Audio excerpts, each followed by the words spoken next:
যার ছবি দেখছেন ইনি বর্ষিয়ান সিপিএম নেতা, প্রতিবাদী কণ্ঠস্বর, খড়গপুরে। অনিল দাস, আপনাদের মনে থাকবে বছর দেড়েক আগে তাকে মাটিতে ফেলে মেরেছিলেন তৃণমূলের এক নেত্রী, লোকাল বেবি কোলে।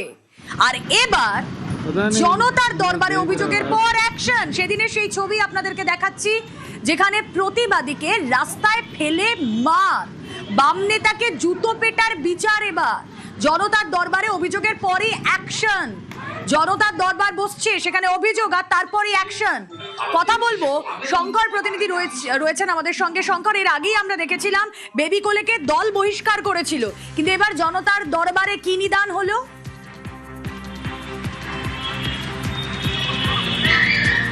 দেখো রুমেলা, বলা যায় যে জুলাই মাসের গত বছরের জুলাই মাসের 30 তারিখে এই প্রবীণ বাম নেতাকে খরিদার বাজারের উপরে একেবারে ফেলে রাস্তায় বেধড়ক মারধর করা হয়েছিল।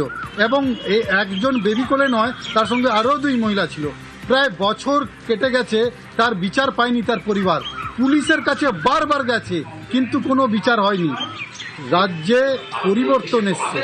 বলা যায় যে রাজ্যের বিরোধী নেতা শুভেন্দু অধিকারী যখন খড়গপুরে এসেছিলেন, তখন তিনি নিজে এই কথা তুলে ধরেছিলেন যে তৃণমূলের গুন্ডির হাতে প্রহিত হয়েছেন বাম নেতা।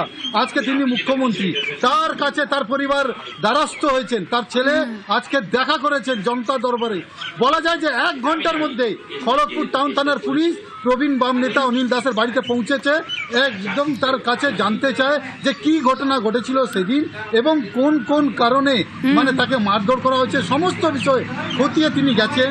আর 1 বছর ধরে বেশ আশা করা যায় বর্ষিয়ান বাম নেতা, প্রতিবাদী কণ্ঠস্বর, তিনি অবশেষে বিচার পাবেন।